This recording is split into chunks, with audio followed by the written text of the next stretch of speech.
rolling, guys. So tell everybody that they're going to get to listen to the first ever TigerBelly. But like, Bobby doesn't know what's going on. Listen to me, Bobby. You know how from episode 1 to 28 or 29, we have no videos on YouTube because it was strictly audio? Yeah. Well, we've now added a video component so that so each video is going to consist of us doing random things with the audio playing. Well, listening to it. So just introduce it. I don't like it. Come on, sweetie. All right. Just say, hey. Hey, guys. Welcome. What do you want me to say? Like that. Hey, guys. Welcome to the new audio files. What are we talking about? We're doing our old the first podcast that we're doing videos on top of it and do audio files. So before George, there was no nothing. YouTube. So we're gonna be doing activities. We might animate a couple. We might do random stuff. Bobby might be in the bathroom. I might be in the bathroom, and then they're gonna do audio. Welcome. Yeah. So we're just gonna be listening to the video while we'll be listening to the video while they're welcome.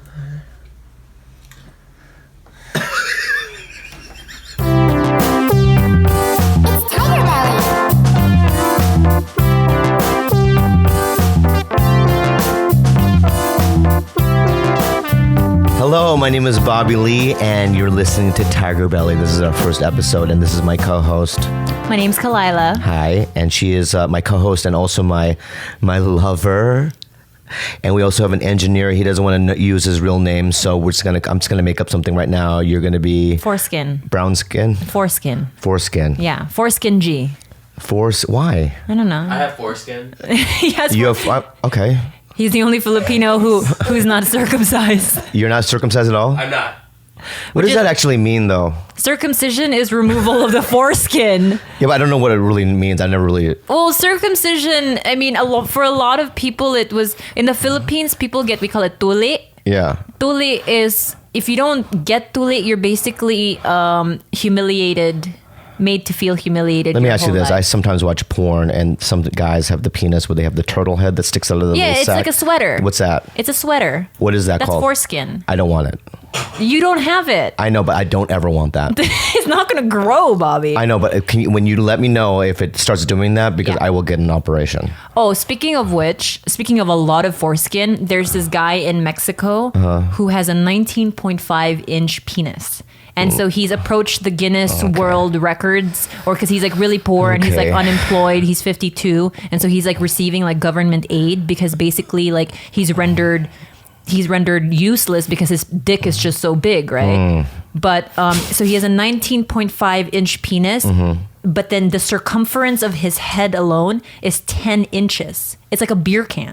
Okay, so Khalyla said that to me a couple of days ago about this man. And I looked up online, and there's no photos of his penis online. There's an X-ray image. I don't want to see an X-ray. Okay, that could be anything. It can't. Yeah, because that could be like Wolverine's X-ray in the first X-Men movie. You could obviously see it's like a human. Yeah, it could be anybody though. I don't know if it's this guy. Why would this guy come out with this story? He's like a sad man who can't even have sex because I don't feel bad for him. Because let me tell you this, mine is virtually a clit, right? And it's like, you know what I mean? It's not fair. Right. So it's like, he's crying that he has the greatest thing on earth. No, because it's soft at 19.5. Well, that's his problem. Like, imagine if it was actually if blood were to actually like flow into it, how much bigger it would get. It doesn't flow? I'm not sure. I don't think so. But I would assume he would probably pass out if he had an erection because all that shunting of that blood in one area of your body would cause like some type of like low blood pressure elsewhere. Really? He'd probably pass out. So let's say if he was a dwarf and he had that big of a penis, he'd probably die. Like all the blood from his body would probably go into his penis, and then he would die from starvation of blood.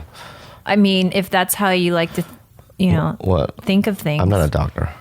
Why would... Yeah. I'm not a doctor. Neither am I. Okay. We would have to ask, that guy's doctor. So, okay, cool. So he's going to get a reduction? No, so that's what I was saying, like the foreskin. So there's this doctor who was like, oh, most of it is just foreskin. Let's just lop it off. Gross. Yeah. It's disgusting. It's really sad. Anyways, I wanted to let you guys know that this is actually our 4th attempt at the first episode. Yeah, I kind of want to start over already. Can we just... I literally want to start over already. Can we just I'm going to keep going. Out? I'm going to keep going. Yeah. But I just don't like the way it began. With a 19.5 Yeah, I just don't. penis? You can't open up like a brand new podcast with a Mexican man's penis. Okay, look, this is our... Okay, I'll tell you why this is our 4th attempt at our first episode. I like the first one. The very first one? Yeah. No, we were talking shit about everybody. That's what I like. That's and what I want me this podcast in particular. to be. It was you for a whole hour interrogating me about my ex-boyfriends. Yes. And then that's what people want to hear. And then we re-recorded it, and we were like, we're not going to bring up the ex-boyfriends. And then you did the exact same thing. I might do on it the again second right now. attempt. Can you not? I'm not going to, but I want to. I have a desire to. I'm letting... The only reason you can't is because remember that one of those guys really wants me dead. Okay. So it's my blood in your hands. Okay. Well, I'm not going to do it If then. you say his name. Can I call him what I've been calling him? What have you been calling The him? Australian Bane. Can I just say that? That's what he looks like. He looks like Bane without the mask. You His can call body him is like huge and bulbous, and he could crush the Dark Knight's back, with his knee. Yeah. Yeah, he looks ferocious. Yeah. And then the other guy, I'm not going to name his name, but he's a soccer player, a very handsome professional soccer player. And you have to understand, Gilbert. Oh God, brown skin. Foreskin. I'm Gilbert Brownskin Foreskin. Yeah, Foreskin. yeah. Brownskin foreskin. I apologize because I don't want to use your real name, but it's out there now. No, it's okay. So Gilbert Brownskin Foreskin. Yeah. That this guy, I'm intimidated because if people know me, they've seen my body, and my body is absolutely disgusting. You don't even know where my shoulder and my stomach begin. They just blend together. Like you can't name parts of my body. Is that part of his body or his neck? Is that a torso or a kneecap? Exactly. Yeah. I just have this. I'm just a yellow mass of flesh, and I feel bad. And then like I look at your boyfriends, and they're all like athletes and athletic, and they probably have big penises like the Mexican guy, and I just feel very threatened by it. That's all. That's why I bring it up. I'm threatened. I've been with you for 2 years now. I don't know why. So you won. You've been winning. Well, okay. Do you know what I mean? I was never even exclusive with those guys. I know. It was just for fun, Okay. Yeah. So you got that out of your way, the good-looking guys. I got out. And this is real. And you know what? This is real life. And I've told you this before. I like to think that I have an avant-garde taste in men. I'm very experimental. So I go through phases. So in high school, I dated cholos. You know what I mean? And I took a white boy to prom, and then I just kept dating white boys through college. And then my guy after that was black. And then I went for the Spanish, and then I moved over to, the Lebanese. And then now I'm, Into trying out the Koreans. little Korean people. Little Korean people. That's good. I don't think that's a bad thing. I like to taste the rainbow. Okay, that's good. That's a good thing. Yeah. That's actually a good thing. I'm an equal opportunity employer. So the other night something happened. I didn't tell you about it, but I'm going to tell you now. And I Okay. feel really bad about it. And I wanted to know if it's the right way to handle the situation. So I get off stage. I'm at the Comedy Store. It's Saturday night. I think it was Sunday. And I had a pretty good set. And this Russian lady comes up to me and she goes, "Oh my God." I don't know how to do a Russian accent. That's my attempt. Oh my God. Oh my God. No, she just basically said, "I think you're hilarious." Yeah. I go, "Thank you." And she goes, "I want you to write for me." I go, "Write what?" She goes, "I have a YouTube channel." I go, oh. And she goes, I go, "How many followers do you have?" "I have 2,200 followers." Right? Uh-huh. Which is, in the scheme of things, not that much, right? No, not enough to approach a comedian who's doing a set at the Comedy Store and ask them to write. Right. So then I said to her, I go, "I'm sorry, but that's just not what I do. I don't." First of all, I have my own YouTube channel. How many followers do I have? I don't know. I think you're definitely in the hundreds of thousands. Yeah, and I don't even write for that. You don't even write for yourself. I don't even write for myself, let alone. And it's like, so I was trying to explain that to her, and I felt like she was being offended. Like, "Why won't you write for me?" You know? Is there like is there a language barrier? Like she doesn't speak English that well, or No, she just had a big accent? she just had an accent, and it was just like one of those things where I felt like she walked away offended, and I felt really bad about it. Like, I can't explain to you that I don't know how to explain to her. It's like, "Listen, lady, I make good money doing stand-up on the road. You know what I mean? I've been on TV shows before. I've made money off of that. In a couple of movies. I don't write for YouTube channels, but you can't say it that way, right? So you kind of have to go, listen, that's not something that I do. And she was actually like visibly, resentful at me. But here's your thing. You always personalize everything because I generally think you're a good guy. Like if someone asks for a photo with you, you never say no. No, I don't. And when someone asks you of like, basically a stranger could come up to you and be like, hey dude, like I'm hungry, can I have $80? And you give it. Like you don't even know that fucking person, but I've done it. Yeah. I think you're extra polite to people that you're actually. But why was she mad? She was mad at the end. But why do you even care? Do you know what I mean? Like most people would say no and then never even remember that incident. Yeah, it's been haunting me for 2 days. I was like, what's the right way to do it? Maybe it's just in her culture to just give you stink eye. Do you know what I mean? You think it's a cultural Russian thing? Yeah, maybe it's that whole like, Putin influence, you know? They just give you that rageful eye. Brown Skin, did you see Eastern Promises? No. It was a movie with Viggo Mortensen, the guy that did... oh, he's great. He's great. Yeah. He's a great actor, yeah. But it's about the Russian mob. He doesn't have foreskin. And there's a scene in it. He doesn't? No, I don't think so. There's a scene in it where he just fucks somebody up with a knife in a spa. Yeah. So when I'm in a spa, because I go to spas a lot, right? And I see a Russian guy in there, I always leave. Ooh. You think that they're I just just feel like they're going to stab me. get in a knife fight with you? Not just like a little knife and just stab me on the side or whatever. With an ice pick? Yeah. Is it where I just really nervous about Russian people in general, I guess. What I think that I feel there's no laws there or something. Like I just get scared. yeah, but that's just like the Philippines. Like over here, everybody, if you want to kill somebody, you buy a gun, you shoot them up. That it seems to be the American trend, right? Mm-hmm. But in the Philippines, I'm going to use my cousin as an example. Let's not use my murderous uncle as an example because we already did that before. But in the Philippines, I'm not even kidding you. It's not uncommon for people to get into a disagreement, pick up an ice pick, and just start getting into a knife fight with each other. Yeah, so that's why I don't ever want to go there. And you're like, let's go every year. And it's like, I don't want to get ice picked. But then what was funny about this, though, is that they both got arrested, but they were both had to be taken to the hospital.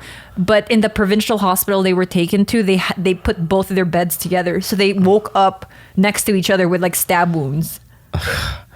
Okay, we can't talk about your uncle?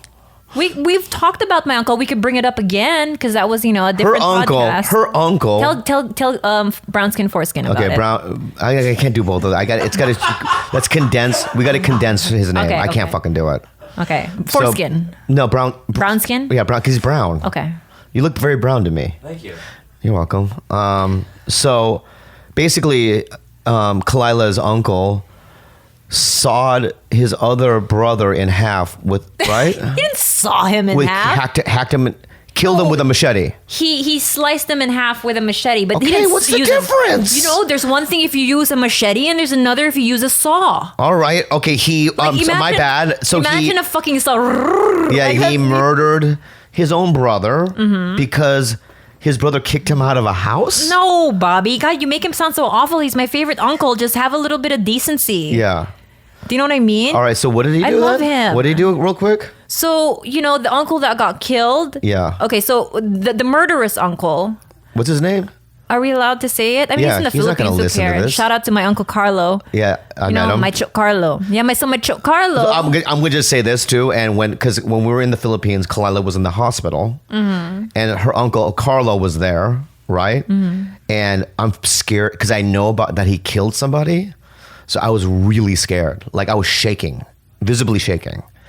And he walks up to me. I'm like, oh my God, here he goes. And you know what he says to me? Take good care of Khalyla. I go, excuse me? What's the worst Filipino? yeah, no, that's what he said. That's what he sounded like. I go, excuse me? He goes, take good care of Khalyla. I go, I think he just said, take good care of Khalyla. And when he said that, I imagined him slicing me in half with a machete. You know what he said? I got so scared. You know what he said in Bisaya afterwards, after he met you? What did he say? He said, in Bisaya, let him know that I know I've been in prison for 15 years, but I'm still not afraid to scalp a man. Did he really say that, or you just? I swear to God, he said that. You swear to God, he said that. Yeah. Well, that's fucking bullshit. But I mean, I think that's just being down for your family. You know what I mean? That is fucking bullshit. Can I just tell his story? Let me just say this real Okay. quick though, okay? Now when I see him, I'm going to be more scared because I loved my scalp. No, because I've had my scalp for like, for a very long You're time, attached and to I your enjoy scalp. it. Yeah. I put like shampoo on it. Yeah. And I wash it out. You know what I mean? I sometimes massage it. I love it. I'm cool with my scalp. You definitely want to I keep want it forever. Yeah. I want my scalp forever, right? In fact, I'm going to just say this. I want every one of my body parts with me till the end of time, till I die. My Even toes. the fungus on your feet? Let's not talk about that. By the way, about my left foot has athlete's foot. Okay, so don't look at it. I mean, brown skin, it's bad. It's bad. I have bad athlete's foot. As a matter of fact, we might have to take a break halfway through this just for him to scratch it. And also on top of it, Ed Asner talked about my foot in a Santa Monica newspaper. Oh. You know who Ed Asner is? He's the old man from Up. Yeah, he's the old man from Up. He's done a lot more things than that. Yeah. He's a legend. A legend. He's also fucking crazy as fuck.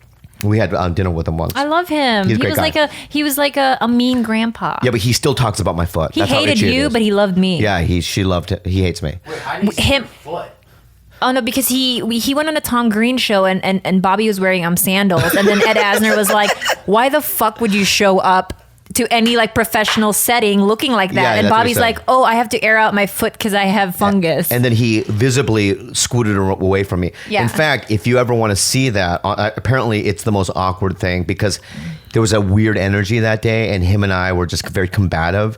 And here's another thing that's fuck. I love Ed Asner, but I'm going to say this, is I did a fucking pilot with him 3 years before that. I did a pilot with him and Tom Arnold about us three working at a hardware store. I'm not lying.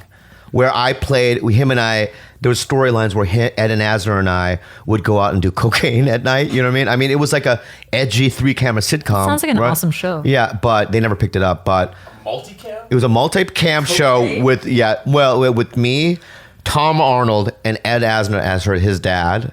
And we ran a hardware store, I swear to God. So then I go, "Hey man, it's good to see you again." And he goes, "Who are you?" And I go, "Well, I did a pilot with you." He goes, "I don't remember you." I was the third fucking lead. Oh my god! How do you not? Anyway, so talk about But I'll tell you why his memory is still solid. Why? He remembered your athlete's foot. He did. And That's he what's wrote really that strange. article a year after he met your athlete's foot. Yeah. So he may not remember everything about you, but he remembers the pertinent details. Oh yeah. So anyway, talk about your uncle. Why did he kill Well, let's his just other fucking brother? backtrack 5 topics ago It's now. okay. Go ahead. Tell everyone. So my Carlo, my murderous uncle, he has 5 children. When all of this went down, all of his kids at this point were under the age of 12, and one of the younger ones has cerebral palsy, or like to a degree, and she also is she has cerebral palsy. So they live in the squatter area in the Philippines as is, right? And the squatter area is like a really, really poor area to begin with. So basically one day, my other uncle who got killed went into his home and he was like, "I sold this home," because it was under their mother's name, but he got somehow like did some side shit to where he was able to sell the home and profit from it. And he was like, "You and your family are on your own."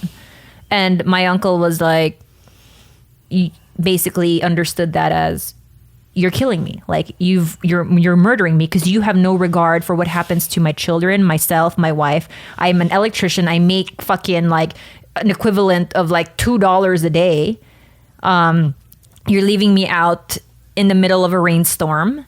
And so my uncle took that as, "You're not my brother anymore, and you don't have any love for me. You don't care what happens to my family."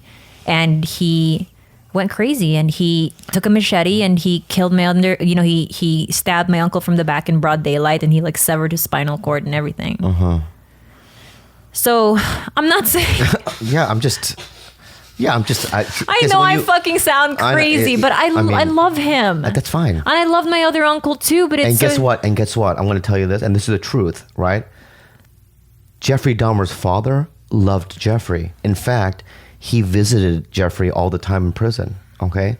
And when Jeffrey Dahmer's father says, "I love my son," I fucking believe him, right? But it's crazy. Do you know why he's the uncle I love the most? out of all my uncles, when I was swimming in the Philippines, and that's basically all my sister and I did, we would swim twice a day, train twice a day. He was the only guy who ever showed like an earnest interest in me and my sister's life. Yeah. Like he almost was like a second father. He's my sister's godfather. And so my mom, we really entrusted this man to, you know, to be like a good man. Like my mom would leave my sister and I with him all the time, and he was just a really nice person. My other uncles were a little bit more like aloof, you know, we didn't really like bond that way. But my uncle wouldn't have money oftentimes, but he would. Same thing happened? No, we're good. Where did we stop? It just stopped, right? Yeah, just stopped at 19. Go ahead. Can you see what the last thing he said was? Like, go. So, you know, this guy or my uncle, you know, I just remember him as somebody who I had great memories with. Like, he was just a kind and generous man my whole life. And that's the only perception that I had of him. And that's the only perception I will continue to have of him, because when that whole thing in the Philippines happened, I wasn't present for it. I was already in the United States. Do you understand what I'm saying? Mm-hmm. And even from prison, he would write us letters, and he was just, I don't know. I feel conflicted about it because I just, you know, obviously he murdered his own brother. My cousin Jennifer, I told you that. My cousin Jennifer, I have on my mom's side of the family, that's where all the crazies are. And she's great. Jennifer's great, but she was in Bulgaria, and she was dating this Bulgarian guy, and it was her husband, actually. They were married, and they were at a Chinese restaurant in Bulgaria, and the waitress didn't bring like some sort of sauce that my cousin asked for, so she tackled her to the ground, and she stuck her heel into the woman's eye. The high heel? A high heel into the woman's eye, where it gouged her eye out. So then this Bulgarian guy had to smuggle her out of the country because she was going to get arrested for attempted murder or whatever. So, and I still love Jennifer, so I get it. Yeah. Yeah. So you have family members that do crazy things, but you have a different relationship with them. I mean, obviously, when like we Richard Kuklitsky, the Iceman, who worked for the mob. He was a murderer, Iceman, right? yeah. The Iceman, right? They did a movie about him. What's it called? Iceman Cometh or something? Iceman Chronicles or something like that. And I'm not sure. Anyway, I'm sure there's one of his kids love him still. No, but that's how he was talking on the documentary. He's a cold-blooded killer. Like he's a psychopath, right? And one of the hallmark traits of a psychopath is they don't show remorse. And he says he doesn't feel remorse, towards any of the crimes that he committed. But the only moment, that he gets emotional is when he talks about his daughter. Yeah, or his kids, yeah. Or his kids. And his family. And it's crazy to think that this is the same guy who would, what do you do, tie two cats' tails together? Yeah, and throw them over a clothesline. They call it Harry Carey. So what is the Harry Carey? Like, I can't even fathom that. I can't even, because I automatically think about our own cats. Yeah, they used to back in the day, they used to tie two cats' tails together and then throw them over a clothesline, and they would rip each other apart. Oh my god, that's awful. Yeah, but this is that guy. What's his name? Kuklinski? Yeah, Richard Kuklinski. Yeah, he was just he was moody. He was moody. Yeah. He had his bad days. Yeah. Yeah. Anyway, your uncle, fine. I mean, if I go to the Philippines, I'll get over it. You just have to win him over, Bobby. I don't fucking believe that I even have to do that. I think you should just buy him a couple packs of dried mango, a sacco of rice. I'm gonna do that. Yeah, and just say, "Hey, Carlo, Hey, Carlo. Yeah, kumusta?" Maybe I'll get him a really nice, gold-plated machete. You know what I mean? With his name engraved in it. Yeah. And then with his brother's name, R.I.P. R.I.P. on it. Or maybe little lines like they do in prison of how many times he's killed somebody with that. I should be more sensitive about this topic because my mom was really devastated when this happened, because basically she lost two brothers. And also a month after that whole thing went down, my mom's mother, their mother died, I think, from heartache. So I should be more sensitive. I shouldn't laugh out loud like I just did 3 seconds ago. I encountered a lot of violence in my lifetime. My father was an alcoholic, and he was a rageful alcoholic, and he was extremely violent. He used to beat the shit out of me and my brother all the time, chase us down the hallways when he got drunk and stuff. And at a family gathering once, he took a butter knife because his sister, my aunt, was drunk, and she said that, how come you didn't marry somebody prettier than my mom? And my mom was right there. So my dad took a butter knife, jumped across the table, and stabbed her in the neck. She didn't die, but she got a little wound. And, and I still love my dad, but it's still like behavior that's still not right and shocking. I saw my dad do a lot of shit like that, Okay, so I have a question then. Because, Is it an Asian thing? No, but my question is, obviously, in this day and age, if something like that were to happen, I would, if let's say, for instance, you were in an abusive relationship and you were a friend of mine, I would be like, yo, you need that, absolutely leave that guy and get a divorce. But back in the day, people just worked through near homicides. Like when I talk to your mom now, it was just like, yeah, I lost a couple teeth. You know what I mean? Like I feared for my life. Yeah, my mom's missing teeth because my dad used to punch it out. Now, nowadays, if that happened, the woman would leave. But you would make him leave. Yeah, I would hope she would leave. Yeah, she would hope. Yeah, I would But hope. then if you look at his parents now, the mom takes care of his dad 24 hours a day. He's had a stroke, so he's bound to a wheelchair, and she would never leave his side. And I can't even say that's like Stockholm syndrome, because she's like, no, like he's done some fucked up shit, but then you just work through near homicides. Yeah. But it's so, I would never. Because I was trying to trace back how I became a comedian. And it was, I think, because of he was so violent and I didn't know how to survive that I just kind of turned everything into like a fantasy joke. So I would act out in school, and I would I used comedy and humor as a defense mechanism, And so, because I was wondering, like, nobody in my family does comedy. What would drive me to do this awful career like comedy, which is a fucking difficult thing to do. It's just like to move up in the comedy club system is so emotionally and spiritually grueling, and it's like, but I think it's my dad that did it, Yeah, I think it's definitely like a coping mechanism. Like that's the only. How do you cope as a child? Like, what do you do? Like, you got into drugs. Well, your other coping mechanism was getting into drugs at the age of 11. Yeah, I did that too. I mean, not even just like alcohol or weed, brown skin. We're talking about meth. He was a meth head by the time he was 11. Yeah, I did meth at 11. Yeah. Like, where do you even score meth in Poway? You can. When you're in freaking middle school. There was a lady named Lucy who had kids. I remember going into her meth lab, and she had her babies walking around this meth lab. It could explode at any time. And I remember being 12, 13 years old, with like money I stole out of my parents' safe and copying meth. And I was like, that's why in middle school and in high school, I was just like, I got all Fs. I got kicked out of school all the time. I was just a weird kid, like very rebellious. Why of all drugs did you choose meth? Meth is the best. Should we let our meowing cat in? Yeah, get her in. You get her in. You're closest to the door. Okay. She's going to meow the whole time if we don't get her. Come here, memes. Yeah. But back to that, though, it's like the drugs. It's like even before that, though, there was always something wrong with my brother and I think it's genetics, too.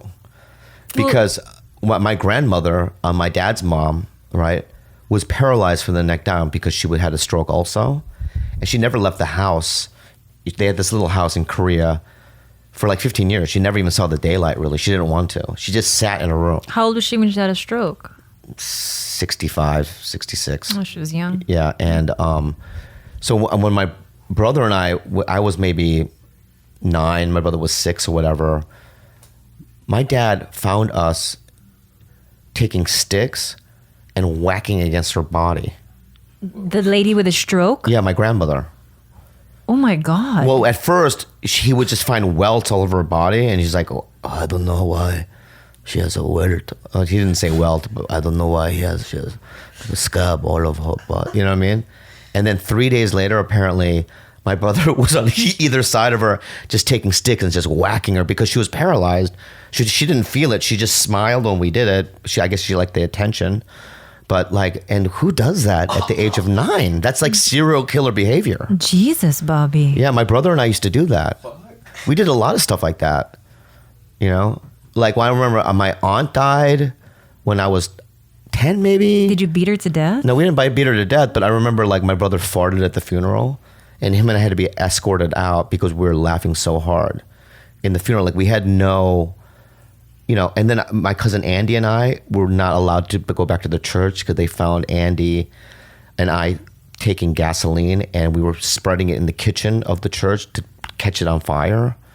So we got kicked out. You guys were arsons? No, we were all kinds of things, but is that genetic, or am I just evil, or was I just confused? No, there is a study that shows like there is a link, like there is such a thing as like a murderous gene. But it's also a lot of your upbringing. So it's like you could be predisposed to aggressive behavior. You could be predisposed to addiction, but like your upbringing can either heighten it or it can dampen it. And in your case, because your parents, you know, you visibly saw your mom get beat and your dad was abusive, it heightened all your predispositions to aggression. So it's like there is a genetic variable to it, but you know, obviously it's do you nurture that trait, or do you provide, you know, a life for a child that's positive, abuse free? Then yeah, if you do that, you're less likely to look for Lucy and find meth. Yeah. What's her name, Lucy? Yeah, her name was Lucy. Yeah. In fact, tonight I was at the Comedy Store and I was talking to Steve Byrne, who's a comedian. We're talking, and then all of a sudden Ali Wong walked up. Ali Wong is also a comedian, and she's pregnant. And she's visibly pregnant now. She's 6 months. She's 6 months. And so Steve was like, "Congratulations!" And I lit up a cigarette for some reason, and then she kind of backed away. That's fine. And then they asked me, "Go, when are you gonna have kids?" And I'm like, "I don't know, because I'm afraid that I'm gonna produce a nightmare like I was." Like demon spawns? Yeah. I am too. And is you and me put together? Yeah, I don't know. We're just full of demon seeds, I think. Yeah. I think your sperm is demon and my egg is demon. Yeah. Will that combination maybe she'll Produce become a an priest. angel. Maybe an angel. My fear is that because I don't, I've been sober for 13 years, and because of my stints in 12-step programs is the reason why I'm as nice or as grounded as I am, because without that, I'm a maniac. But because of this, I can sit here and, and pay mortgage and pay my taxes and all the things. But if we did have children, it would be a great opportunity for you to break the cycle of your family, of having like just an abusive, like a long line of like abusers in your family, because I think that we would provide that child. Yeah, but if you talk to my mom, you don't beat my ass. Yeah, but my mom, right, is like, the day you're born, you always cry. You don't stop crying. Like, were you a crack baby? I don't know. Maybe, yeah, no. Because babies born like addicted, so it's like moms on like heroin. My mom in 1971. I don't know what people did in the 70s. There was no crack then. Your mom is still married to the guy who knocked her entire front row of teeth out. One tooth. She said more. Okay, but I just see one tooth. And then she has one tooth left. Yeah, she has one tooth left. Okay. Yeah. But anyway, I mean, this podcast is turning pretty serious and real. Let's make it happier. Why? No, we don't have to make. When the fuck are we ever happy? Fuck. Yeah. You know what I mean? But you know what the key is? Is that if we do have kids, I'm just gonna have to deal with it and just live in the moment and just do what I can, But I just have this weird fear that it's gonna come back at me. I have concerns. Yeah, I have concerns. I'm gonna look on the scalp and I'm gonna see a 6 and another 6, another 6. And I go, oh my god, it's Damien. Who's Damien? You never saw Omen? Oh, that kid. What? The movie? Oh no, I'm thinking about another movie, the Guillermo del Toro one. I've never seen Omen. The Omen you've never seen The Omen? No, I've never seen the Omen. Oh, you have to see The Omen, the original one. Okay. It's really scary. And it's basically this, I don't know its name, but a millionaire, has a kid, but the kid is Satan, Damien. It was Satan's son. Yeah. And the kid has 666 on his head, and it's a really creepy movie. And I'm afraid that I'm going to spawn. Can we pause real quick? Yeah. So that kid Damien with a 666 in his head, 666, not 4 6s, 3 6. Sweetie, it concerns me that you haven't seen The Omen. This is my problem with you, Bobby. You're so like righteous. Every time I haven't seen, if I haven't seen every single We watched. She's never seen Taxi Driver. Oh. So then we watched it, and you know what she said? This movie is racist. super racist. And then did you not agree? In retrospect, yes, it's racist, but it's also you have to. At the time, 1971 or whatever the movie was made, it was it was a cultural phenomenon. Super and racist. it was very real, but it was very real. I loved it. I love the music. Man, I can't get it out of my head now. Yeah, and then she just hasn't seen a lot of things. Look, I haven't seen made for TV movies. I haven't seen a lot of like the movies or like shows that were only ran in America because I didn't come here until I was 15. So I didn't know a lot of, American pop culture. That's true. I'm so sorry. Because I mean, imagine like now if we raised a child in the Philippines, the world is flat because of the internet, right? So Yeah. it's like, yeah, they have access to basically everything as long as you have the internet. But when I was growing up, the only American thing that we would have would be like, we had this thing called song hits. And the side of the road, like in Cebu, they would sell these little notebooks of song lyrics, right? Because people would just, they would have the song lyrics and then the chords to play it because everyone plays guitar back home because like huge guitar factories and everything. So basically, I'm the only one that doesn't play the guitar in the Philippines. But that's what you would do in your free time. You would just buy song hits, the little notebook, and you would memorize lyrics. So I may not know a lot of movies and all these shows that you make reference to, but I know every single lyric of every American fucking song that's ever been made. Okay. So, I mean, I make up for it in some areas, is all I'm saying. So cut me some slack if I didn't see Taxi Driver until like 2 weeks ago. It's pretty shameful. Smells Like Teen Spirit now. I can't sing. Oh my God, that's so funny. That's funny. I was actually just thinking when I was thinking of song hits, I was thinking of Nirvana. Yeah. But I was thinking of All Apologies when I was telling you that story. Because there's this line in All Apologies that I thought that maybe the Filipinos got it wrong in their little song hits notebook. Because it says, Aqua Seafoam Shame. Uh-huh. And I was like, oh, some Filipino made that shit up. Like, that's actually not what the lyrics are. So I cross-referenced 2 days ago and to see if they made it up. And that's what the lyrics are. Aqua Seafoam Shame. Really? Yeah. Can I tell you another thing? Yeah. In the late 60s, when my mom was coming to America, the Beatles were big. And she thought that Let It Be was Meta G, which means... which means anchovy in Korean. Right, and I told my mom, I go, there's no fucking way that John Lennon would write a song about anchovies, number one, and also would use Korean language to do it.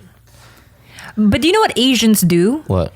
In the Philippines, it's very much okay to take a song and then change up the lyrics to make it either Korean or like Filipino. Yeah. And then they'll re-release it that way. Like, Radiohead That's Creep. illegal. No, it's illegal, right? But they would play this shit on the radio. Yeah. So for instance, that song Creep by Radiohead, that line, he goes, so fucking special. Yeah, That one. yeah. In the Philippines, they changed it to siopao ng special, which means like a special siopao, which is like a pork bun. Really? Yeah, and that's just what you do, and people think that's their form of comedy, and people love it. Yeah. So it's like that Maroon 5 song, the She Will Be Loved. That phrase, they changed it to Si Wilang Bilat, which means like it's like a weepy vagina, or like a little like sad vagina. Oh. It's I don't know why Filipinos do that, but they just do. So I'm love not sad surprised. vaginas. I'm not surprised that your mom, She thought that Phantom Menace was a good movie. but it was the second movie I ever watched in the American theaters. It's one of the worst movies ever made. Because of the anticipation behind it, and it just delivered the I wasn't garbage. the only one, because I remember people cheering after the movie. In retro, you know what? You did too, Bobby. The only reason you admitted to me a few days ago that you actually thought it was pretty good until you watched it again, like 10 years later. So you're at fault too. Oh, let me say, okay, hold on, all right? Maybe you're right, maybe you're wrong. Okay, but I'm going to ask Brown Skin, did you think it was good when you first saw it? When you first see it, you're like, whoa. Exactly, because we were raised with the first three, and it's a part of you, in your heart. And so when you use the same sound effects and the opening music, and it kind of resembles the first three, you were tricked on believing that it was good. But then once the smoke, the cloud, what do you call it? The smoke clears and you get to see it again, it's really bad. Well, he was telling me, first, Brown Skin, have you seen the interview of the kid that plays Anakin Skywalker? No. Have you seen this interview now? No. He's a dick. He's an unhappy guy who just like does not, which is weird because he was like, I don't want to answer any questions like involving, How old is he? He's in his 20s or something like Yeah. that. But he doesn't want to answer questions, yet he's in a convention. Yeah, he's at like a sci-fi convention. He doesn't want to answer questions about Star Wars at all. It's on YouTube. You have to watch Yeah, it. he goes, that's my past, dude. And it's like, I don't even think about it. It's like, motherfucker, you at a convention. Yeah. You're Anakin. It's one of the worst performances I've ever seen. See, I didn't notice that when I watched it when I was He younger. looks into the camera at one point. But he's a baby. It doesn't matter. Look at Haley Joe. Fucking genius, that kid. Cries on cue. He's very real.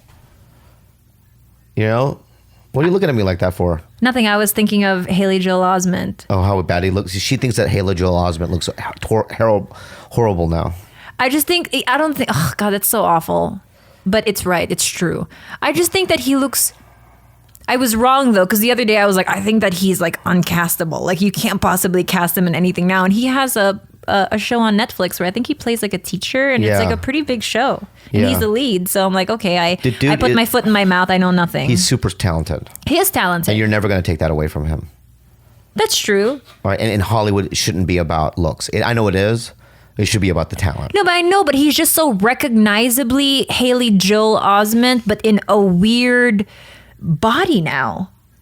Because he's fat? You can look. It's like it's okay to not be attractive. Maybe he in loves Hollywood. bread. And like, who cares? You know, he's into carbs. I mean, I can't. You know, I don't hate him for that. I think it's cool when here's Dakota Fanning. She hasn't been in anything in a while, right? But she's a pretty girl. I know, but when she comes back, like it's going to be a big thing when she gets older and people are going to. But she's already done adult roles. Because she did that one where she played like Joan Jett movie. Yeah, like Josh Brolin, right? Remember he was in Goonies? Do you remember that? He was in Goonies. And then you didn't see him for a very long time. And now he's in No Country for Old Men. You're like, oh, this guy's killing it. That was 10 years ago, Bobby. Well, whatever. I'm just saying that he disappeared for a long time. He's been in other things since. Yeah, I know. He played Bush. He was in W. That was the best role that he ever played. You thought so? After I have to fart watched, so bad right now. Fart. After I watched Just move on. After I watched W, Yeah. I actually started to not hate George Bush as much. Why? Because Josh Brolin did such a good job of humanizing him and just making if that was in fact like accurate, it made him sort of this like lovable, fucking, country fucking dude. Like it made him, I understood his lunacy. He wasn't a very smart guy, but he had good intentions. It just didn't follow. He didn't run the show. It was Cheney and Rumsfeld, and they ran the show. And he just was, he was overpowered by these two gigantic like powerhouses. Yeah, but most of that movie follows his life prior to his presidency. And I just want to say this too: is that my friend Charlie tonight had dinner, Finn, and we talked about Bush, and we talked about how we kind of miss him. He was a funny president. He was fun to make fun of. No. He was legitimately hilarious. Like when the shoe is thrown at him, right? And he eyes the shoe, the second shoe. He dodges it. Do you see right? that? And he smirks. And that's a funny thing. When he goes to other countries, he starts dancing. It's really funny. And he knows he's funny. You know, he just wasn't the best president, but you know, I miss him in many ways. I mean, you miss seeing moments like that, but you don't miss him going into another country for weapons of mass destruction that weren't. I don't miss there. that part. No. Like that's real life. Bobby. That's really real life, and also I don't miss, you know, his supporters really. They can't be worse than like the Tea Party though. They can't be worse than like the Sarah Palin supporters, and they cannot be worse than Donald Trump supporters. Nah.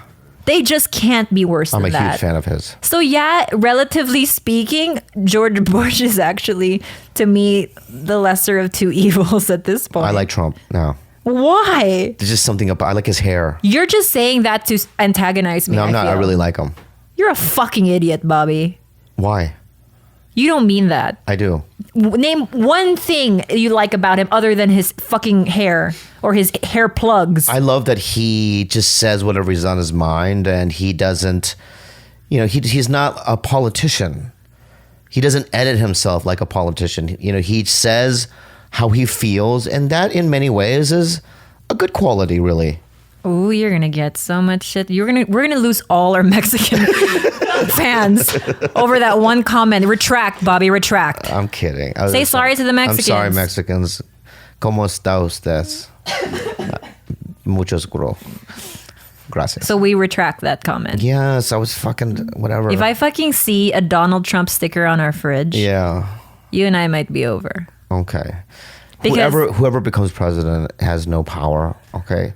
Lobbyists and big corporations run this country, and there's nothing. Capitalism runs this country, and there's really nothing we can do about it. We're all pawns, and we're all, you know, sheep, and we just follow whatever, and they fool us by putting out these movies and contraptions where we get distracted, you know, like Destiny or, you know, SimCity or whatever. But being an eternal optimist and us just complaining about it doesn't make for it doesn't make anything better.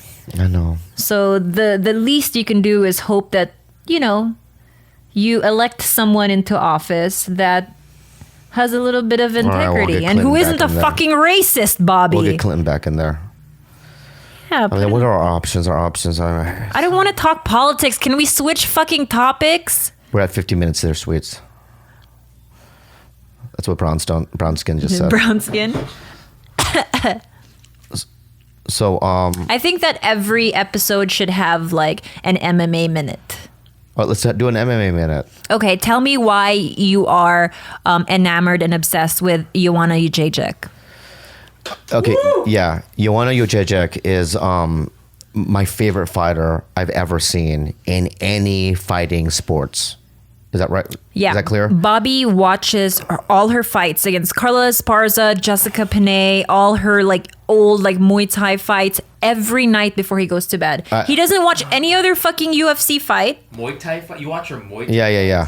Oh, wow. I'm obsessed with her. Obsessed every night, but he doesn't watch Demetrius Johnson. He doesn't care about anybody else but Joanna. Yeah. She is the one I follow. She's the one that is showing me the light. He doesn't even care about Ronda Rousey. I fuck it. Oh, wow. I've met her. She's a nice lady, right? I told Joe Rogan 2 weeks ago, I said, is there any way that I can meet her? And he goes, what, dude? I go, yeah, because I'm fucking obsessed with her, right? He's like, why? I go, she's a fucking beast. She's a clinical beast. And here's what I like. That girl, Paige Van Sant, you know, she's a pretty girl. She's in the ring. She's okay? But the thing is that fighting should not... You know what? The good-looking people, you have your other things that you can do. You can model, become an actress, sing a song, or whatever you need to do. It's a fucking misogynistic thing to say. I don't give a fuck. I think Joanna's pretty. She's hot. I think so. No, Bobby likes her. You know why? Bobby likes her because he says when she cuts weight, she looks like a meth head. Yeah, she looks like a meth head, but she's also very funny. I think she's very funny. And I just think that she's very talented. I think that her strikes are like a man's strike. She reminds me of GSP a little bit. She's just very like, you know, she's very technically skilled. And I'm sorry, I'm going to say this. When I see Ronda or anybody else fight, they're great and they have talent. They still look like women fighting. Because they are women fighting, I know, but there's Johanna, a beauty in that. Johanna does not look like that. So you'll only support fighters that box like dudes? I think Ronda... No, I think Ronda Rousey is extremely talented and she's a gifted person. I'm not saying that. I think what she I'm looks- saying is that when a fight lasts for 20 seconds, it's fine and dandy. But when you have somebody like Johanna who picks them apart round by round, methodically, and ripping into their faces is so fun to watch.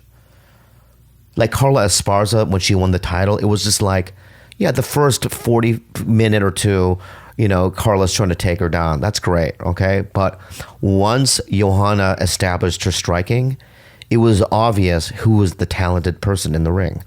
There's just something about her personality that I think you're really drawn to, and it's the fact that she lives in like a small town in Poland. She has like a thick accent. I love she does everything these, like, about her. She pulls these funny little antics of like giving her opponents cookies during weigh-ins. Or like she gave Penny a bracelet, Penny necklace. a necklace, and Penny didn't take it, right?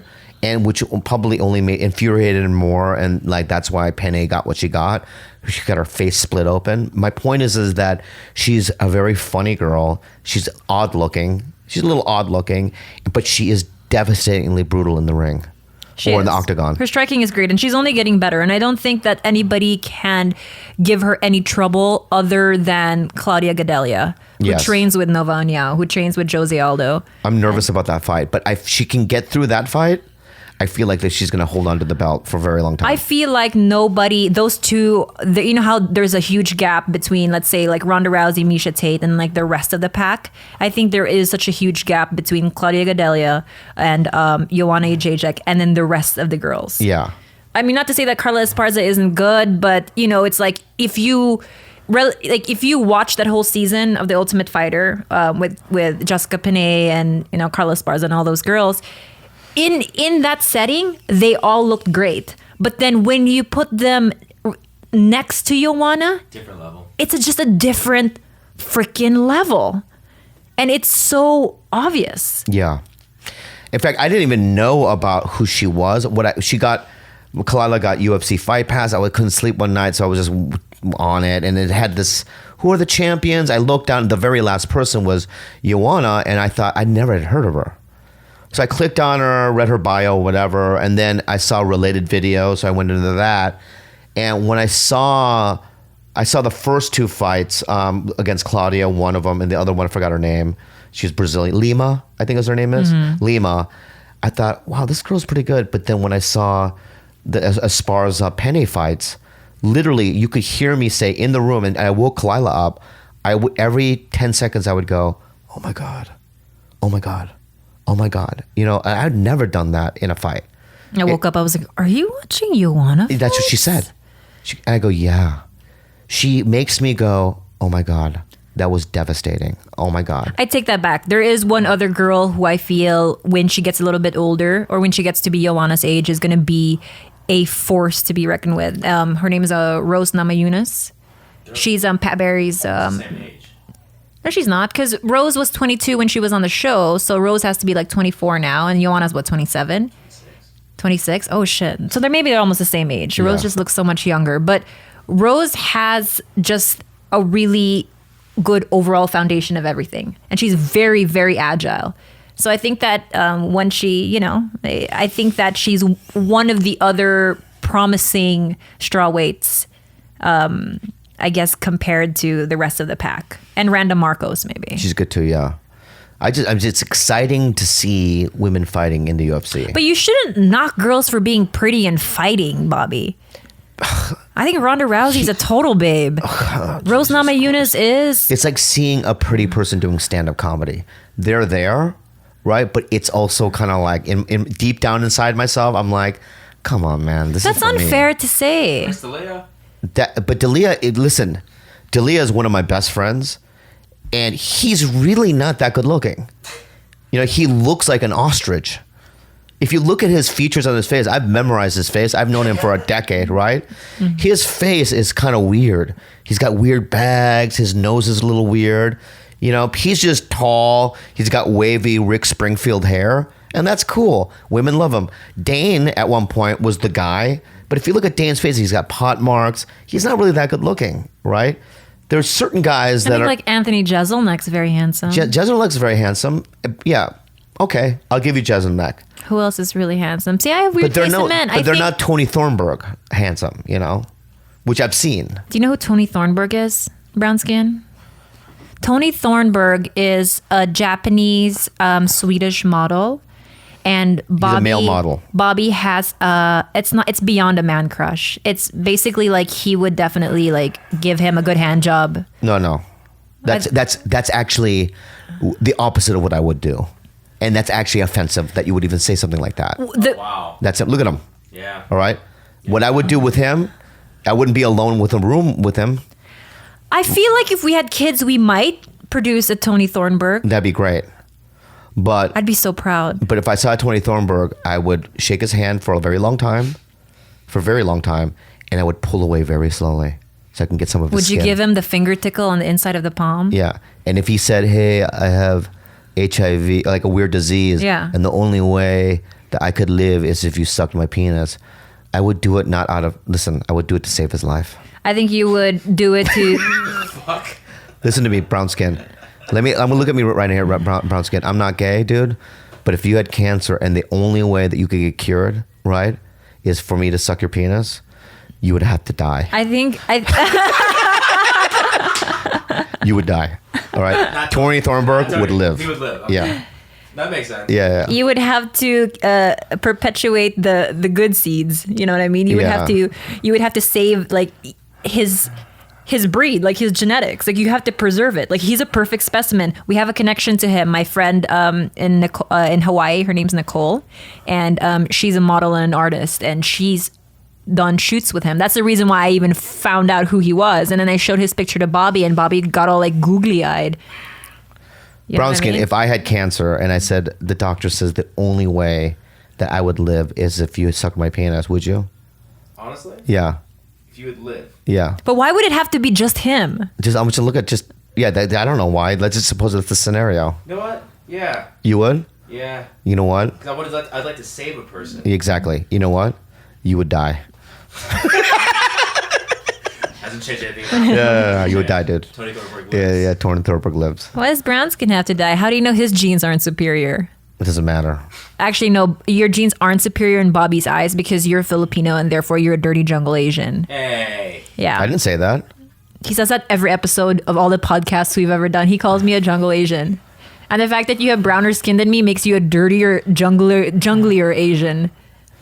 I mean, almost. Listen, you're not that dark in the skin. next episode, I want to get into jungle Asians and I want to get into other Asians. Why do you always have to rip into my people? We'll get into that in the next episode. The next episode will be dedicated to ripping my people. I've gotten so much trouble for saying it, and I don't mean it in a mean way. I don't mean it in a racial kind of a way. I mean it as a factual way. That you're Asian people that live in the jungle. How is that bad? But the Philippines is not all jungle, dum-dum. It's pretty much jungle. I've been there. Cebu is a No, I know, but it's a metropolis built in a jungle. No, we don't have. We have mountains. You don't have. There's no jungle there then. Most of the jungles are in Mindanao. It's in the south. That's where we have the rubber trees, and that's how we have thicker, denser jungles. I know. Okay, Cambodia has, cities. So you put us all under one jungle umbrella. Yes, and we'll get into the next episode. Do you know you've gotten shit from Vietnamese people? Oh my God, from other, but you know who's never given him shit for calling them jungle Asians? Who? Filipinos. I think that we're just. I don't care. I don't think that we get I don't know. Do we just take that type of? I said that about the Vietnamese stuff? ones on camera, Okay. and I had to apologize for a year. I got in so much trouble. Joe Rogan. I was on one of Joe Rogan's videos, and I said that. I got in trouble twice, though. For saying jungle Asian? I said jungle Asian. And the second thing, I talked about a family member that I got really in trouble for. Oh, yeah. We won't bring that up. But But that's another reason why we couldn't air the first episode. Yeah. Good thing we're ending on this. Yes. He told them we're not going to say this. We're going to save the story for maybe like the 50th episode or maybe like an anniversary episode. Yeah. But he almost opened on our first episode telling a story that we would have never been able to follow. It was such a huge bomb of a story. Like it's explosive. It's mind blowing what story he was about to drop. Yeah. And I know this about him, but no one in this entire world knows it about him. Not even his family. What was it again? Steve. Oh yeah, that's it. Anyway, that was good. That was a good podcast. Thanks, Brown Skin. We'll see you guys next time.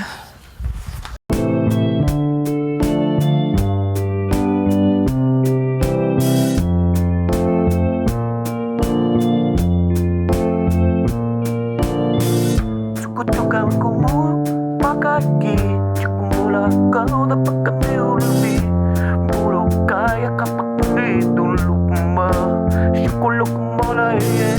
Sukot yung gawin ko mo.